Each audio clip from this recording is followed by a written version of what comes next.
அவரு சொல்றாரு, எனக்குள்ள ஒரு போராட்டம் இருக்குது. அந்த போராட்டம் என்ன செய்தான், நான் நினைக்கிறத செய்யாம நான் நினைக்காததை செய்ய வைக்குது. அவர் சொல்றாரு, நான் ஒரு காரியத்தை செய்யணும்னு நினைக்கிறேன், அது என்னால செய்ய முடியல. எதை செய்யக்கூடாதுன்னு நினைக்கிறேனோ அதை தான் நான் செய்யறேன். இப்போ ஒரு பெரிய நம்மளோட பெரிய ஆள் ஒருத்தர் இருக்காருங்களா? எத்தனை பேருக்கு புரியுதுங்க? நீங்க அதை தொடர்ந்து வாசிச்சுட்டு வந்தீங்கன்னா அவர் சொல்றாரு, அவர் சொல்றாரு, எனக்குள்ள ஒரு பிரச்சனை இருக்குது, எனக்குள்ள ஒரு போராட்டம் இருக்குது.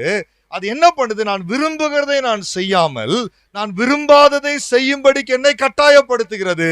அதுக்கு ஒரு பேர் வைக்கிறாரு, பாவம். என்னதுங்க அதுக்கு பேர்? என்ன?